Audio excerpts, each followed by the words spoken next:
Good morning. I'm Joe Baines. I'm effortless biohacking, and after I got divorced, I spent a lot of time, quite a bit of time in the pickup community. I went to Vegas and all that kind of stuff, right?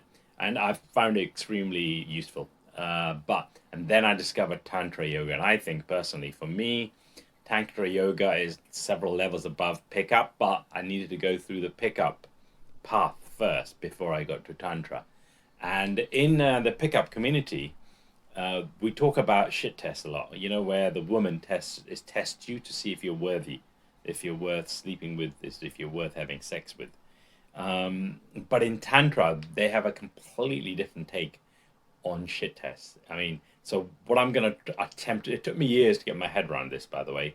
I'm going to attempt to explain shit tests from the point of view of Tantra yoga. So in the pickup can be a shit test is where you're against the woman, and you're trying to conquer the woman. You're trying to get the woman, manipulate the woman into sleeping with you, and you have to pass her test like an exam. And just if you fail it, then obviously she doesn't sleep with you, right? But so in Tantra, we don't look at it in that way whatsoever. We have a completely different model of what shit tests are. So in Tantra, you're both think of it like a dance. So you can only dance. It's like a salsa dance. They're the best ones. Salsa, gazimbo, all these Latin American dances. Amazing. So if you want to learn, if you want to take your pickup to the next level, start doing salsa or any of those, couples dancing things. You'll learn a lot. Like you'll experience what it's like, to integrate with the feminine, and that's really powerful. And so anyway, back to the question. So shit tests. So in Tantra, the way we look at shit tests is like a dance, or like you're in a play, and you're both playing a character. You're both playing a role in that movie. So now so the idea is that you're no longer against each other. You're together, and you're trying to create a dance together, and she has a role to play and you have a role to play, or you're creating a sketch and both of you have a character to play in that sketch, and you have to do your thing and she has to do her thing. So this is all about the masculine, the feminine. Masculine, feminine doesn't mean man and woman. Okay, it's just two terms. We could even say positive or negative. They both have properties, or yin and yang, all mean the same thing. So, so it's a dance or a play, and you're playing the role of the masculine. So as a man, you're playing the role of the masculine, and she's playing the role of the feminine. And she cannot play her role as the feminine if you don't play the role of the masculine. Yeah, so she relies on you. So think of the masculine as, so if it was a room, one way to think of it is the masculine would be the room and the space in that room. Do you know, like what's going round and round in that room? So she cannot be the energy in that room unless you be the room, unless you are the stillness and the space for her to be able to move around in. It's the same if you can think of it also like a hurricane. So you are the eye of the storm, and she's the storm going round you. And so she cannot be the storm. She cannot be in her feminine and play that role if you are not the eye of the storm. Yeah. So your job is to be the masculine. And when you play the role of the masculine, which is being the stillness, being the space, you're the your role is not to react to her. Yeah, so your role as the masculine is not to react to her, is to be the stillness, is to be the eye of that storm, to be the space in that room. Your job is to be still within the core of your being.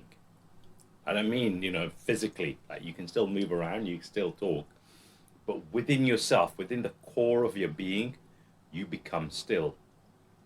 And you do that aware by living in the moment, by being in your body, by being fully conscious, by being aware, paying her, paying her full attention. So your attention isn't wavering to, you know, what you're going to do for lunch tomorrow, or whatever it is, or you forgot to pick up the toothpaste, or did you switch the gas off, or any of that. Your mind is blank, and you're being fully present for her. You're being that space in that room, the stillness, so that she can be the storm, the chaos, the movement. She can fully express herself in her feminine when you can hold space for her to be able to safely do that. If you're reactive and she doesn't feel safe being in her feminine, she's not going to be in her feminine. In fact, you will emasculate her. You will make her play the role of the masculine if you do not live up to your end of the bargain and play the role of the masculine. So the more you are in your masculine, this is the positive and the negative, this is the polarity. The more you are in your masculine, being still within yourself, in your being present, being aware, being in the present moment, and not being non-reactive and non-judgmental of her, of everything around you, of yourself. When you can do that within yourself, and by the way, meditation, yoga, tai chi, all of that helps massively with that. Yeah. When you are fully in your masculine, like a massive positive charge, and that then gives her space that allows her to feel safe and allows her to express her feminine, which is in the negative, which is the chaos, the movement, the lots of talking, whatever it is, the throwing things at you, whatever it is, you know, just the chaos, basically, right? And when she's playing the role of the chaos, when she's throwing things at you, when she's being the storm, the chaos, it means you are doing your job. You are being the masculine. So don't think of it. So don't react to it. As soon as you react to it, you no longer are playing the role of the masculine, and she will not feel safe because she can't express herself now. So it's all down to you.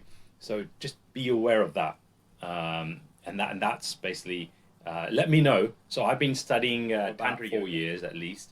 So I'm a student of Tantra.